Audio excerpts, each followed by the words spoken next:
Good afternoon, everyone. Welcome to our WISH, which is Women in Social Housing national event, going against the odds in the built environment, hosting by WISH London Board. My name is Hari Prenda. I'm one of the WISH board members in London, and my co-host is Jacqueline Reducey, and she's here with me as well. So thank you so much for joining us this Friday afternoon from across England. I know we found out people from all different places. The outside is looking sunny here. I'm from Croydon, so I hope you have some sunshine as well. If you've got cameras, if you can put it on, please do. It's nice to see smiley faces this Friday afternoon. If you are not a WISH member, I'm doing a bit of marketing. Please, text me or Jacqueline, so you can become a WISH member. It's such a friendly group of women working in housing. So gender inequality and barriers to women and young girls entering the construction industry is the topic of this event.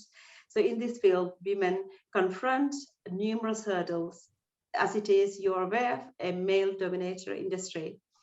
So despite the fact that the number of women working in the construction industry is increasing, men make up the vast majority of the construction workers. Women make up only 14% of the construction workers. Thus, this percentage is only expected to increase. More women come to work in this field. With the growing women working in this profession, stereotypes regarding gender roles are rapidly diminishing, which is great to hear. So today we have two terrific, inspirational construction sector speakers, Jo Jamieson, Countryside Partnerships Chief Exec, and Vicky Savage, L&Q's Group Director of Development and Sales, will speak about their challenges they've faced in the construction sector. So they will also talk about their own personal stories. Really looking forward to hear them. So we can discuss some techniques to help you to overcome these obstacles and succeed in the construction sector. So I really want to express my gratitude to Countryside, who generously sponsored this excellent event. The Countryside is the UK's leading mixed tenure developer, bringing together modern and efficient methods of construction to create sustainable communities where people want to live. These partnership models enables them to work with housing associations and local authority to regenerate areas, unblocking the brownfield sites and delivering high quality homes that cater for everybody's needs in the place that need them most. So thank you, Countryside, once again. So let me introduce our wonderful speakers. First, Jo Jamieson is here today. If she can, hello. You can see smiley face on the side. She's the Chief Executive of Partnership of North Division of Countryside, and she joined on 12th of January 2021 during COVID times. Must be challenging for you. So Jo joined Countryside from United Living, where she was a member of the exec committee and managing director of the youth homes and property services and divisions across North, Midlands and Wales. Prior to United Living, Jo spent over 20 years with Waits, latterly fulfilling the national role of MD of Waits Residential. So welcome, Jo. Thank you. Thank you. So, well, thanks. Look, it's lovely to have an audience with the fellow people in the construction and housing industry. And we want today's event to be a really relaxed affair. So certainly jump in with any questions as and when you want. What Hun has asked us to do really is to, for me and Vicky to give an overview of our career, some of the challenges that we've faced, some of the things that we've done to overcome them, but also some of the things that we've done to help break down some of the barriers that do exist with gender inequality and barriers for females not only entering the construction industry, but actually reaching their full potential. Because I think actually once people are in the industry and encouraging them on that path and to get there is just as or probably even more of a challenge than attracting them to the industry as well. So just going to take literally 5-10 minutes to give an overview for that, but more than happy if you're on screen for you to put your hand up, and if you've got any questions as we're going along, happy to take them as well as. So yeah, a little bit. I mean, Honey's outlined, I'm Chief Executive of Countryside Partnerships, but I've spent 25 plus years in construction and thoroughly enjoy it. It's certainly an environment that I love. I love the culture of Countryside and the different kind of challenges that I face every single day with different projects you work on, different people that you work with. So it is an industry I'm incredibly passionate about. In looking back, you know, over 25 years ago when I started working on site and as a trainee QS, there has been considerable differences. I was very much one female across an entire northern business at that point, working in an operational role. And quite frankly, some of my male colleagues just didn't know how to talk to me or deal with me. And some would be so overprotective and lovely, but overprotective that would stop you kind of moving forward. And some would be quite dismissive. You know, that has massively changed. So I have to recognise the progress that's been made in that time, and the attitudes and the culture of businesses have changed, but there is still a long way to go. And interestingly, for me, moving up the scale in a business and you know, after about 10 years doing commercial work, I moved into more of a profit and loss and a leadership role, and have continued on that basis. And I actually felt more prejudice in a boardroom than I did on site. It was a different type of environment, a different type of prejudice. So that was probably my biggest challenge, to break down, you know, and form the right relationships and get the right level of respect in the role I was doing. So as I said, you know, I've spent the last 15 years in leadership roles where I've predominantly managed and led, you know, predominantly male organisations.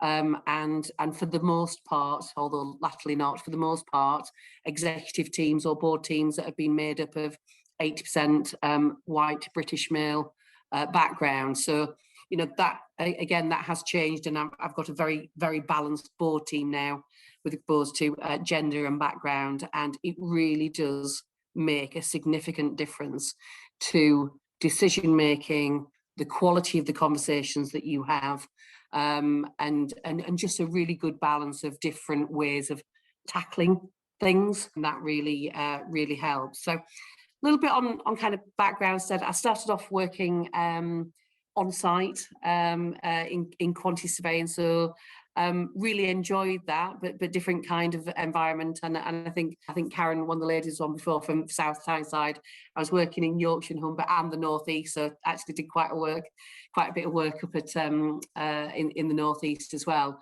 And I really had to be supported by my male colleagues in going into that role, because there were supply chain members who wouldn't deal with me, so did not want to deal with me as a female to either manage their commercial accounts or for me to lead a meeting with them, etc. So I really had to have supportive individuals. And I remember one project manager who was you know, there and said, well, if you don't deal with Joanne, you don't work on this site, and you do need to have people who support you to allow you to have the authority in your role. And I don't think that, and I'd love to hear from you guys, I don't think that probably exists to that extreme now, but it did then, that complete kind of dismissal of you being able to do your job because of gender. So I've always been supported, I have to say, through really good male colleagues and more latterly female colleagues in supporting me to do my role. And when I haven't been supported, I've always addressed that. And I think I had a couple of team members that it was very uncomfortable to work with, and I didn't feel good, and I didn't feel like I could reach my potential. But I would then go and talk to you know, that person and address it, or the next level up, so that I was always in an environment that I could strive in and feel confident in and feel happy. I think you've got to feel happy at work, and you've got, you know, to get the best out of you, you've got to feel supported. by the people that are around you and in your team. I think moving on to kind of a leadership role at MD level, like I said, I've been at that level for about 15 years now, MD or chief exec level. Different challenges, and you know, Vicky, I'm sure will outline this as well as being one of the most senior members in the G15, female members of the G15. You know, you have different challenges for your voice to be heard in a boardroom environment, and again, the support of colleagues is incredibly important. But feeling comfortable about who you are and what you bring. I think when I first started my career, I almost tried to be a bit more masculine, or I tried to fit in with the football banter that I absolutely have no interest in whatsoever. And I probably try to fit into a mold rather than being comfortable and saying, look, this is who I am, you know, and actually having people accept me for all of my different interests and my interaction. And as I more became comfortable in doing that, I've actually got a better response from people, because you're not trying to, I don't know, have a facade or be something that you're not. You can be very natural. And I think that's really good advice, is getting as comfortable in your own skin and being who you are and not trying to fit a mold, because that's not what we need in construction. You know, we don't need people to think the same, be the same, and have that. We need that different background, that different attitude, that different approach to things, because that's what makes, you know, boards and teams more successful in what they're doing. And I think what I've loved to see, I would say the last 5 or 10 years more than anything, is organisations like this, like Wish. I've known about Wish from its infancy, with Nicola and Deborah starting this. But organisations like this and different formats, because I see it's my responsibility to bring, you know, female team members with me through the journey, and where possible push them above me. And I love to see the support of the female networks, and you know, and it's not just about females, it's about the males within the team being supportive and getting that, because I wouldn't have been successful in my career that I have so far without the support of everybody. And I think, you know, so it's incredibly important. But I think as females in the industry, we just take a little bit more responsibility of bringing people with us through the structure and making sure that the environment they're working in allows them to reach the potential. So that means the culture is right. It means the language that people are using are not excluding anybody. It means the times of meetings, or the way in which we format the meetings, don't exclude people. It's all of those things that you just need to do. We were talking very early on, just before we started the meeting, about, you know, the fact that we do, you know, walking meetings, or, you know, I go and visibly go and pick up my children. I leave the office at a certain time, and other people go, oh, it's okay to do that. Absolutely it is, because we've got this balance as females as well, and sometimes a disproportionate responsibility to have that work-life balance and juggle everything that we've got going on in our lives as well. So I'm going to finish off, because I know we've got a very short space of time, but I wanted to kind of give a bit of background. You know, really what I'd like to say to all of you is follow what you are passionate about. So people absolutely strive when they're doing what they enjoy doing and what they're passionate about. So really always do that, and never kind of compromise that. Push yourself out of your comfort zone still though. So, you know, sometimes it's scary to take that next step up, or to push yourself into an environment, or give a speech, or do something. Always push yourself to do something that makes you feel a little bit uncomfortable, because I will guarantee that after you've done it, you feel better. It just, you know, you're always that nervous beforehand, but always push yourself to do it, because I've never, ever come out of a situation like that going, oh, I regret doing that. I've always gone, oh, that was better than I thought. You know, so always push yourself to do that. I think deal with difficult situations timely. I put up with some people in some of my previous teams because I thought I could bring them round, or I would get them on board. And if you have disruptors, or you have people who, quite frankly, are not supportive and are disruptors, deal with it. Deal with it up front, and don't be afraid to have those robust conversations, because I think sometimes we sit back and we want people to act like we act, or treat ourselves like we treat others. And so I'll always tackle stuff like that timely, because the more people I've talked about in my careers, they've look back and think, oh, I should have done something sooner about maybe something, or somebody or something that was a disruptor. Set boundaries. I've always set boundaries, particularly working in the construction arena. I've got a good sense of humour, I think, and I have a lot of banter, but I also set very clear boundaries as to what language I expect people to use with me, etc., and make sure that they don't step over that mark. And I think when you set those boundaries, people do respect them to do that. And networking, you don't have to be one of the boys, okay?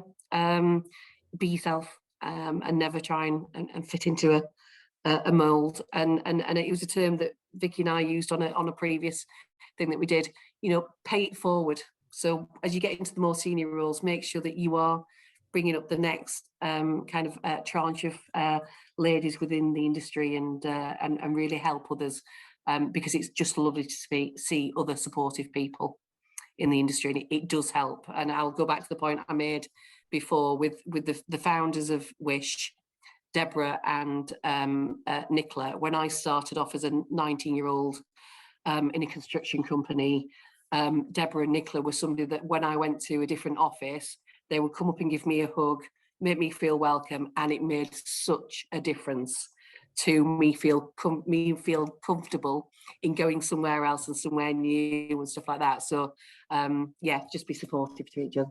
So I'm going to shut up now, and I'm going to hand you back to Honey, and I think we'll hear from others. Thank you, Jo. That was inspirational. Obviously, I was trying to get some points I've written down. Getting comfortable in your own skin, I think I love it. I think that's something we all needed to remember, because sometimes you think that, can I do that? And oh, do I need to look different to do that? I think that's really great. Do your job with passion. Why not? I think that's such an push yourself to do something more in your comfort zone. Yes, I hate public speaking, I must say, and that's why I'm doing this now. So thank you. That's a very good tip. And deal with difficult situations timely. I think that's really important. We all can, echo that. That's such a great tip. So I can't wait to hear from our lovely next speaker, which is Vicky Savage.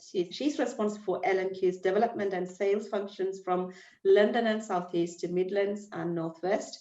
The current value of the development program is around 11 billion. Wow. So since joining L&Q in 2017, she has held senior roles, including London Managing Director, overseeing L&Q's development operations across the capital.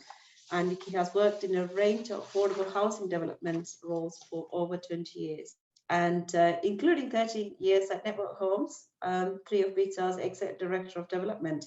Vicky is also an active member of London G15 Development Group, and she mentioned to me yesterday she's the only female member, which is really, really positive to hear. I don't know whether that is positive as well. We want more women to come as well. So it's great news, Vicky. And she's also board member of and chair of the development committee at Freebridge Housing Association, operating in Norfolk. So over to Vicky. Thank you, Honey, for that introduction. It's really great to be here.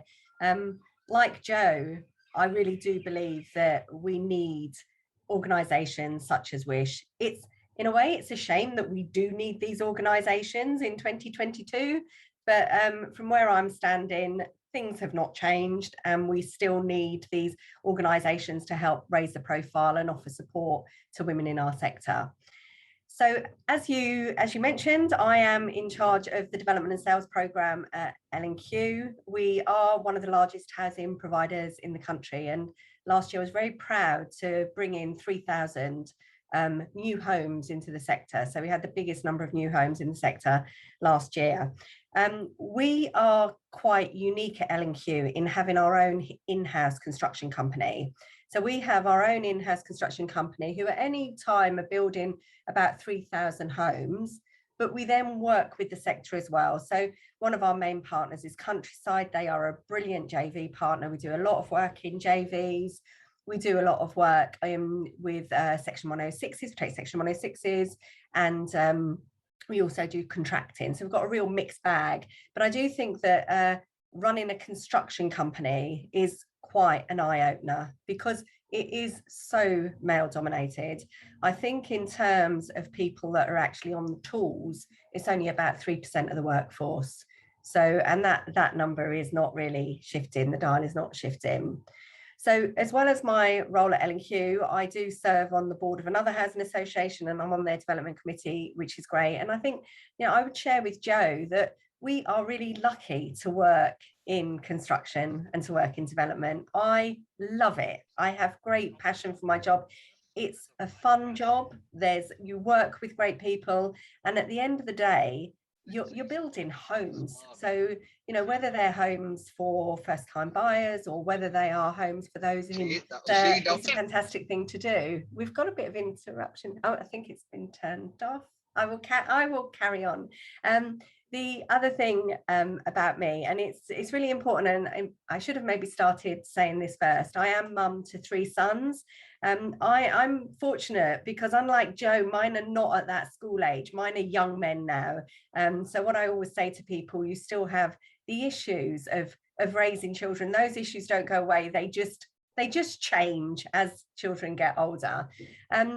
For the vast majority of the time that they were little, I was a single mum as well. So I was building my career, I was in the workforce, and then doing this juggling act that us women often have to do in keeping all the home fires burning, but also being at work, building our career, and taking the opportunities or making the opportunities as they come along. So I've worked in the housing development sector for over 25 years, and I've done a range of jobs. So I started off, as a development assistant and worked my way up. I think one of the tips that I would give to the women on the call today is that you don't always have to go upwards. You can sometimes do a sideways move because maybe there's something that's missing from your CV. You want to gain experience. You think you might want to go in that direction. So take a sideways move, volunteer, put your hand up, take that sideways move if it's presented to you. So the profession we're in, it is very male dominated. As Honey said, I am the only executive development director who's female in G15, and that really isn't good enough. There really should. It's a lonely number being one female in that room, and it really needs to get better. I was in a meeting yesterday with one of the major house builders. 7 men walked into the room, and there was 1 female, and that female was me. And again, you're thinking to yourself, it's 2022. Where are the women that are attending these meetings? At L&Q, we really take gender equality very seriously, and we're really fortunate to have a very inspirational CEO, Fiona Fletcher-Smith, who's female. My chair of development committee is female as well, and it has actually been proven that businesses that are female-led, often females fare better. So, females get into more senior positions, and I think people are just more aware of those sort of equality issues. And of one of the things that my chief exec says, she's got school-aged children, and she refuses to leave the office quietly. So when she's leaving to pick her kids up from school, she makes sure she says to everybody, I'm off now because I'm picking my children up from school. And for me, that's a change, because I know that when my lads were young, I was sort of like really apologising for myself as I was leaving the office to meet the boys from school. And as Jo says, it's only usually once a week as working mums we do that. So we shouldn't really be apologising for ourselves. So when I had the briefing from Honey, she was sort of talking about you know, looking back and thinking of your younger self, and what sort of advice would you give? So I looked at those things and I was thinking, you know, what advice would have served me well? And I don't want to call it regrets, because I think in life you shouldn't have regrets, but you must say, you know, if I had my time again, I would do things maybe in a different way. So my rule number one, and I'm so pleased that Jo said it, because my rule number one was be yourself, be authentic. Don't try to be anybody else. With me, I grew up in social housing. I'm a product of social housing. My late dad was a bus driver. My mum was a care worker. I'm proud of who I am. And I think there was times when I sort of felt, oh, maybe I need to adjust my accent. Maybe I need to reinvent myself a bit. And now, I mean, I'm horrified if anybody ever says that to me about the way they talk or about the background they come from. People should be really proud to be who they are and be your authentic self at all times. It's hard work to be something else, and as well, you don't really fool people. I think people can see through it. My rule number two would be around curiosity. I think every day be curious. And I do a lot of mentoring of young women, and they often say to me, I don't want to ask a question because I'll look foolish. And I say, you don't. You actually look clever if you ask a question. So always be the person in the room at any meeting, whether that be your team meetings within your own organizations, or whether you are going to external meetings or project meetings or site meetings. Be the one who asks the question. And I bet your bottom dollar that a lot of people in that room would think either, oh gosh, I was just going to ask that question myself, or what a brilliant question. So be curious every day. My third rule is about hard work, and we must always get that balance right between home and work. But when you're at work, I would say be resilient, be hardworking, be determined.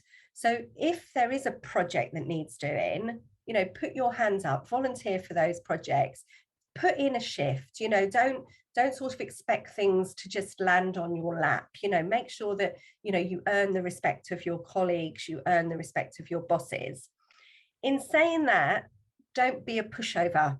So don't be the person that Honey and I were talking in the briefing about. There was research recently that said in the office environment, it's always the women that organise the Christmas party, do the collection for a colleague that's leaving. You know, we pick up all of those things that are sort of more, which would be termed more sort of female things. It's us that we do that in addition to the day job that we are doing. So know your boundaries when you are in the workplace. My next point would be about being a good colleague and believing in the sisterhood. So again, I'm very much repeating what Jo was saying. You know, women should help other women. And there was Madeleine Albright, the American politician. She said a very famous quote about there is a special place in hell for women that don't help other women. And, you know, I believe that. I think we really need to support each other in the workplace. But I agree with Jo as well, that there are some brilliant males out there who really support us. And, you know, I have a great partner who's very supportive. My mum and dad, my late dad did so much childcare for me. So I think we do all have men along the journey who are really helping us to be our best selves. The other thing is about, and it's really odd today how many things that Honey have said and Jo has said are the same things that I wanted to express to you today. It's about saying yes when you really want to say no. And if I could give an example, I was asked to speak at the House of Commons, like the real House of Commons, about social mobility and what can be done about social mobility. I was terrified. I just wanted to say no. I didn't want to do it. It was not in my comfort zone. I felt as though I wouldn't be able to get the words out. I wouldn't be able to sleep the night before. I wasn't going to do it. And then I had a good talking to myself. And I said, you absolutely, somebody believes you have something to say. And so you go ahead and you say it being your authentic self. So I think that whenever you're asked to do things that are scary, and I think for women, that with the mentoring that I do, it is often about public speaking, or it's about getting their voice heard in a meeting. How do I get my voice heard? How do I come in? What do I say? How will I be judged? Who's looking at me? Who's judging me? So I think that, you know, if there's that knot in your stomach is saying, look, just say no, just say you're busy, you can't do it. You know, get over yourself and say, I will do these things. And I do think, I say it to my senior directors who are female, we really must be seen on public platforms. So when you go to conferences, you can't just look at a platform that has men. So it's up to us women that if we're asked to be on public platforms, if we are asked for our opinions, I did an interview with Inside Housing this morning. Again, I didn't really want to do that, but of course you do that. You've got to put yourself forward. So just be brave. And if somebody's asked you, they obviously think that you are the right woman for the job. So go ahead and do it and make your mark. The other important thing I've learned through my career, and I think that in personal life and in professional life, is that learning from failure and embracing failure. And if anybody's interested in that whole concept of failure and moving on from failure, there's a brilliant book and podcast by a woman called Elizabeth Day, where she interviewed people about how they failed and what did they learn from failure. So I say, you know, there's something about failing well. So if something's not worked for you, you get over it, put it behind you, learn from it, skip over it and move on to the next thing. But to fail is human, and to fail, that's when we do our best learning. When everything's going well in the world, it's great, it's happy, but we don't really do the best of learning. Jo used the word disruptors and not allowing disruptors in the team, but I would say be a disruptor. So be the person, don't be a nodding dog. So if there's a team meeting or if there's a site meeting and everyone's agreeing with each other and you don't really think that this is going in the right direction, you know, be the voice in the room, you know, be that disruptor. And I often think of people, I mean, I might be an old girl now, but I really love Stormzy, and I love the poetry of Stormzy and the things he says, and, you know, the disruptor that he is. And Greta Thunberg, what a woman, what a young woman she is, about what she's done in the world. So don't be the nodding dog. And what's difficult is speaking the truth to power. I think that's, you know, if your boss is saying something, you think, you know, you don't really know this or you haven't quite understood it, you've got to speak truth to power. And I think that any people who are in senior positions, if you're a good leader, you absolutely need people telling you the truth.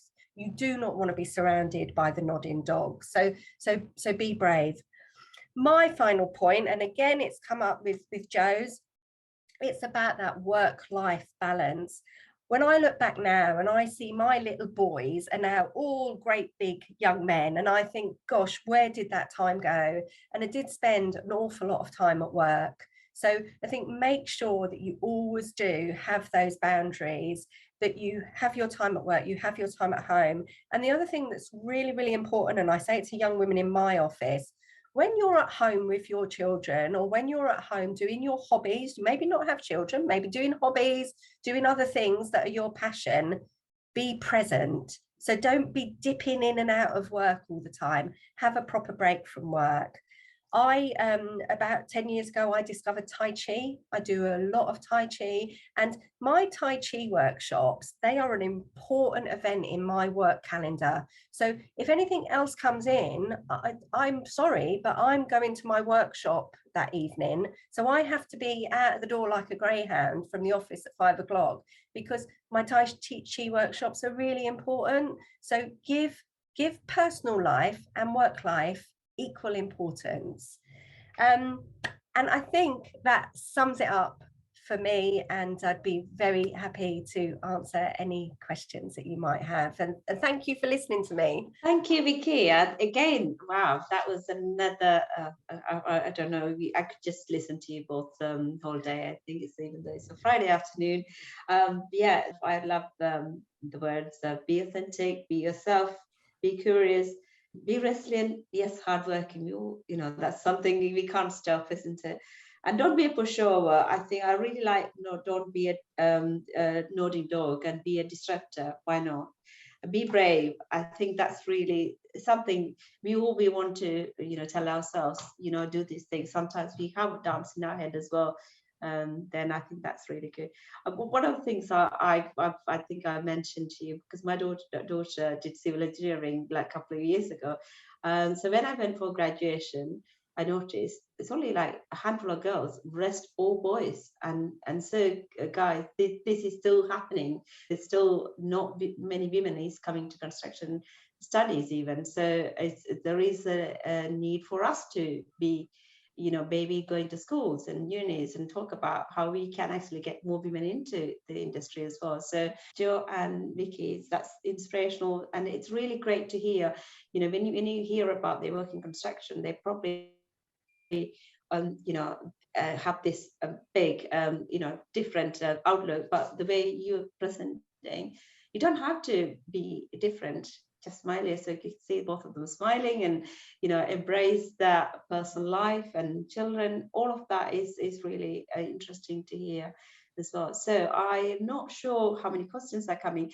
I have a question for you, Jo or Vicky, and I know there's questions coming. So who would be your role model or you had one? So Vicky, you can start first. Yeah.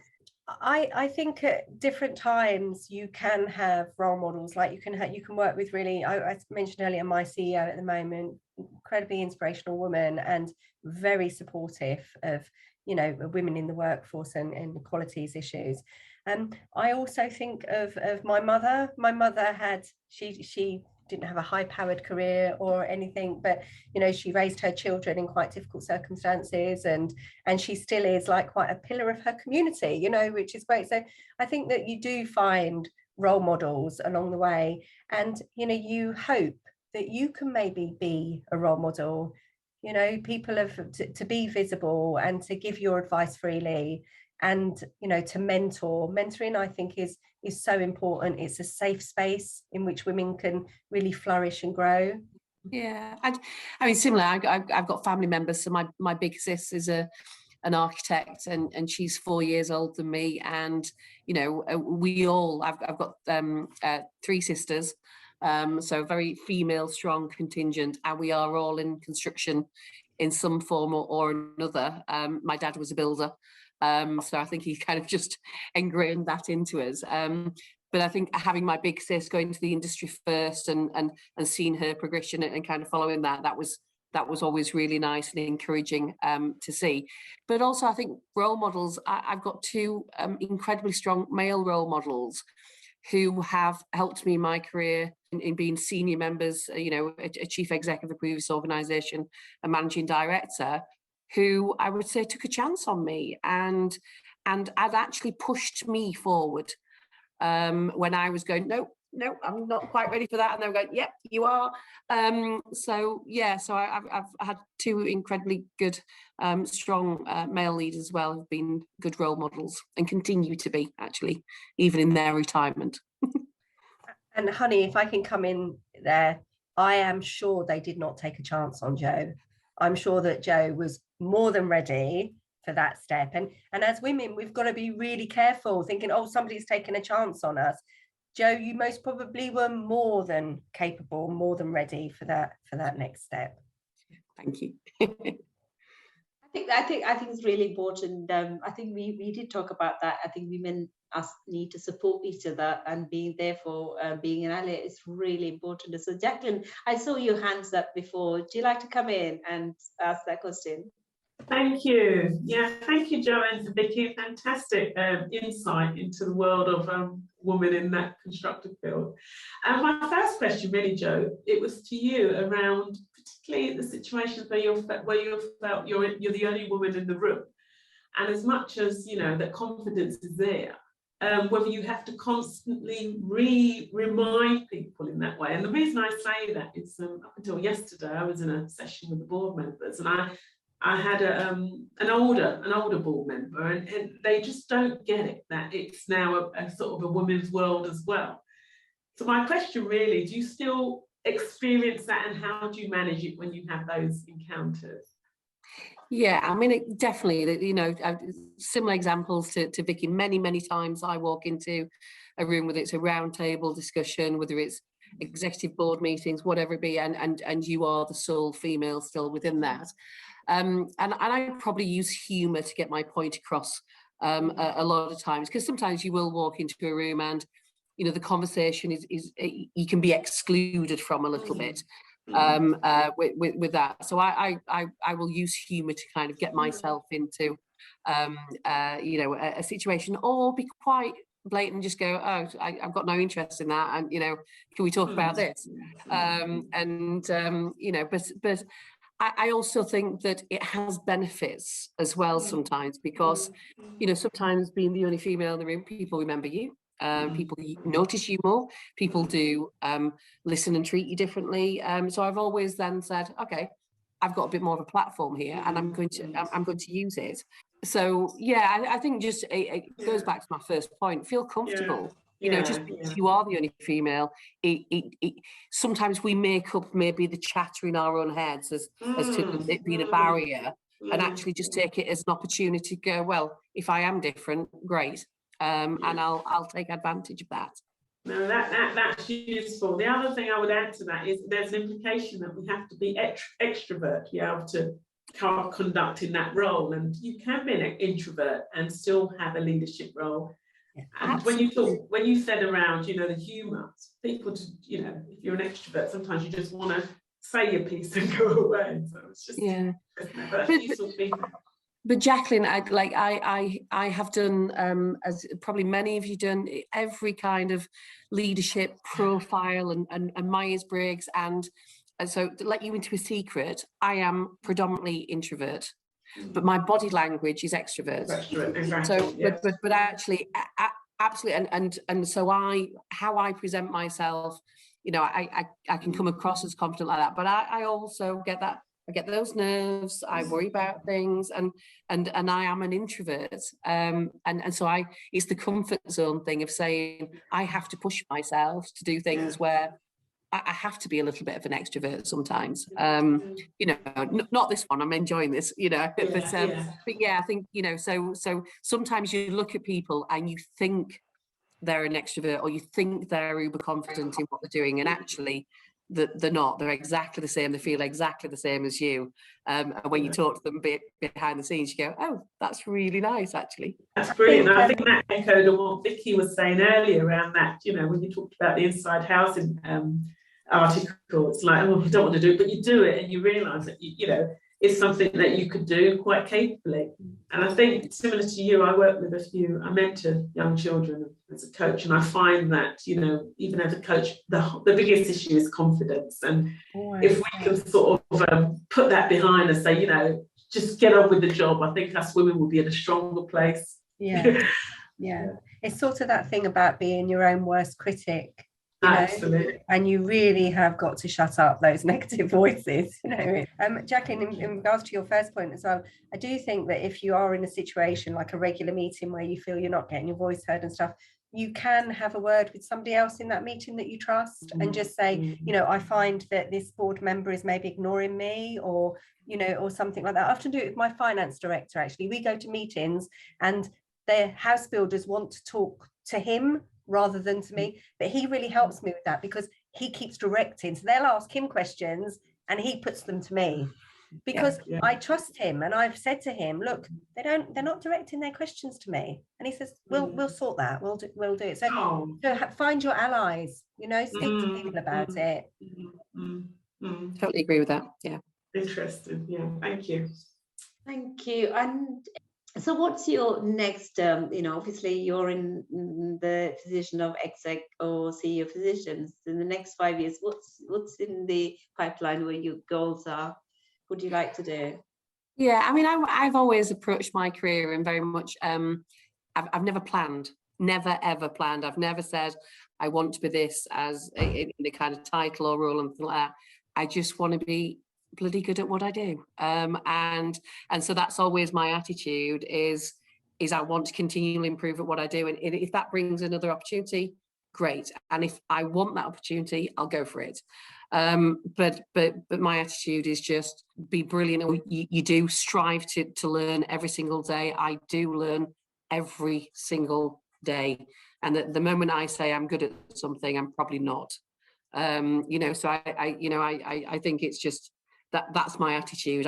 I'll never plan for anything. I'll get to wherever I get to, and as long as I'm happy and I feel like I'm contributing well, then I'll continue. And I would agree with Jo, actually, because I think so many people, young people, young women and men in my team will often say, oh, I've got this career plan, and by 30 and by 35 I want to have achieved this. I've never had that career plan.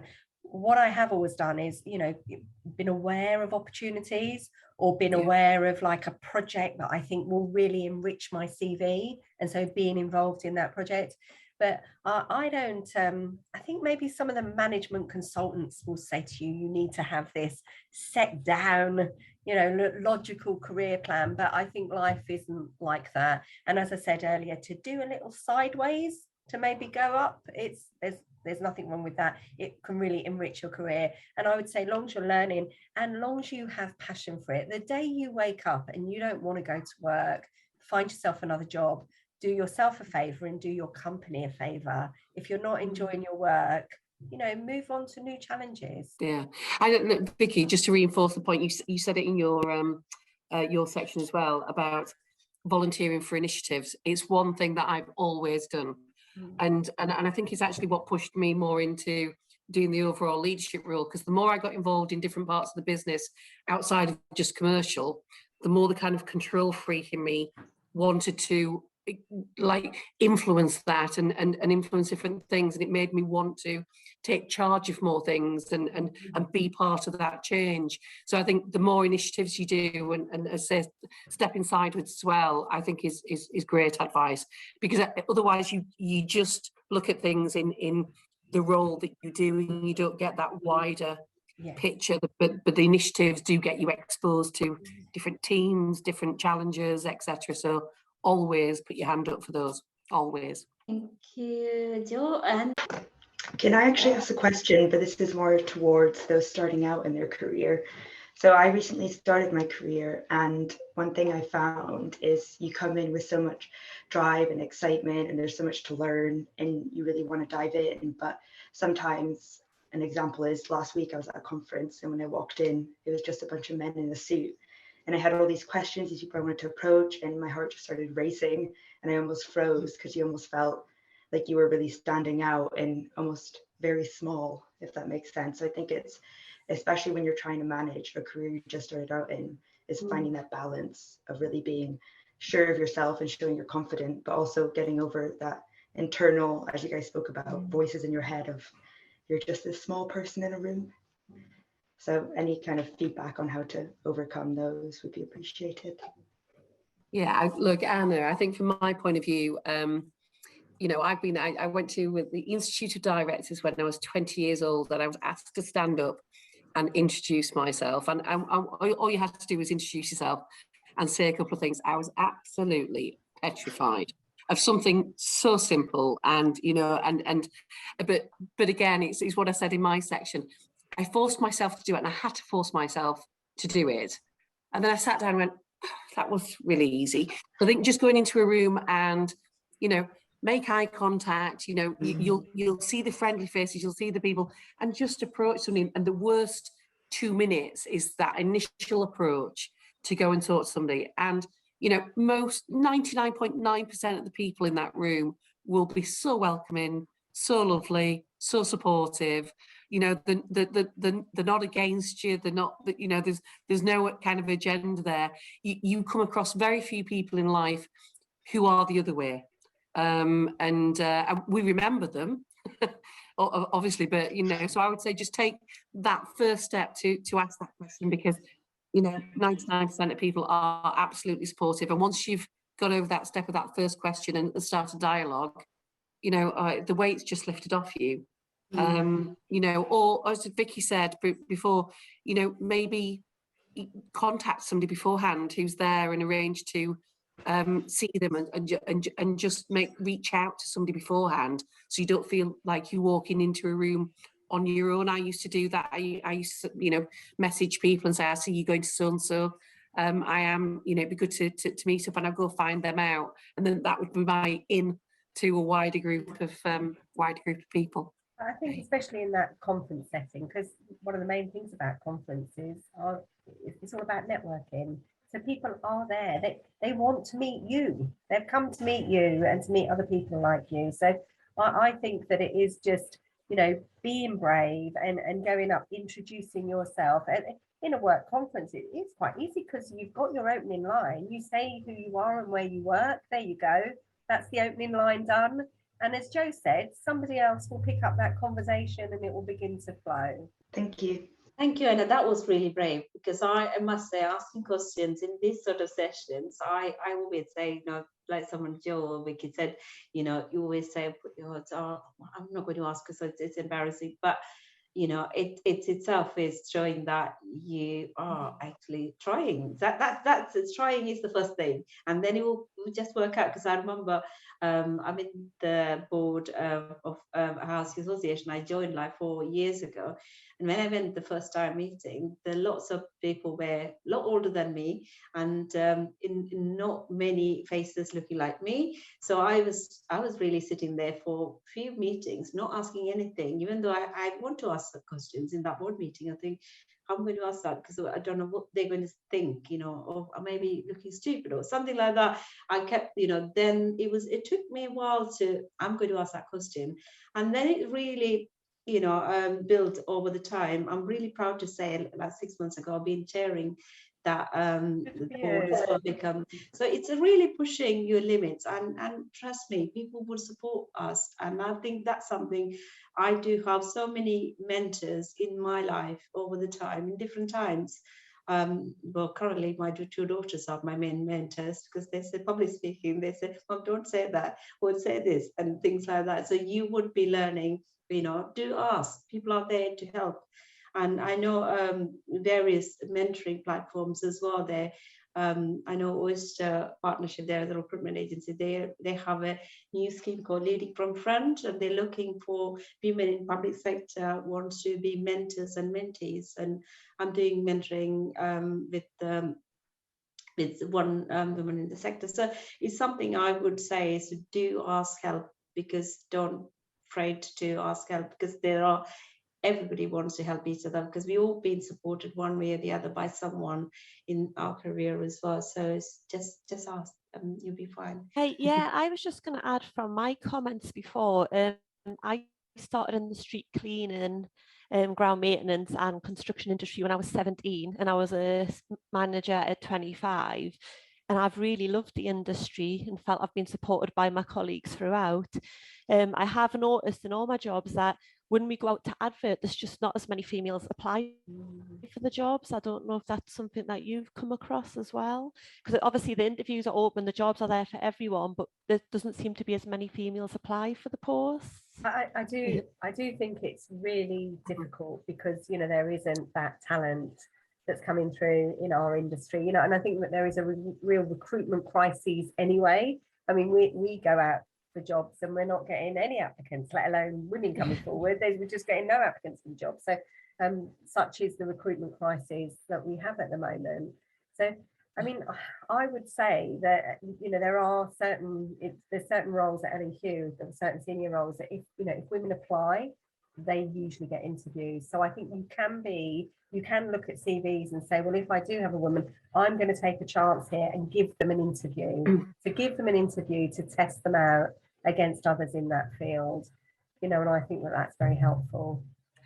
I mean, Karen, it's something that frustrates me massively, and I do a lot of talks in schools, even down to primary school level as well. And I have all of my trainees and graduates within the organisation, I put them on the CITB Ambassadors course, and it's a free 2-day training course, and it helps them with presentation skills and confidence. But as a payback to the CITB, then they're asked to do two days of going into schools and organisations to talk about routes into construction, because the advice, unfortunately, still that some of the teachers give, and some of the career advice that's given, is just not suitable, and it doesn't encourage somebody, if they haven't got a link already, to come into construction. So the more visible we are as individuals who have worked in it, that love it, the better. And I've seen a real upturn when we've had the CITB ambassadors going into schools, of people then entering into the construction industry. So it's just keep plugging away, keep being visible, keep being seen, and drag education kicking and screaming to give the right advice. Because it's also from a trades point of view, Karen, and you'll get this, that sometimes that people who are academically lower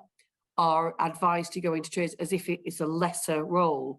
And you look at the construction industry and go, you know, the amount of SMEs that grow to employ people within the sector, that grow from one tradesperson starting out on their own to then grow business to then employ people, is massive.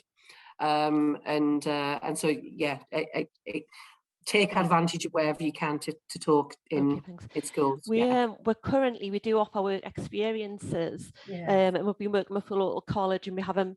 It tends to be, again, a lot of boys come along on the trade side. But we're working with a local college and creating an opportunity to have some trainees come in and like women who are showing an interest. So I think that'll be quite interesting to see if that sort of leads to people then applying for posts as well. Thank you. Great. Well done. Thank you, well done. Karen. That was really interesting to hear as well. Thank you. Thanks everyone for joining this session. What a brilliant way to end a Friday afternoon. So much inspiration. To be honest, normally Friday afternoon you end up really tired, but now I really want to do something exciting now. I'm so motivated. So please check out our Wish website and LinkedIn for future events. As I said, if you're not a member, please let us know. Thank you so much for joining us. Really thank you. Thank you, everyone. Have a good weekend. Bye-bye. Thank you. Well done. Thank you, Jo. Thank you, Vicky.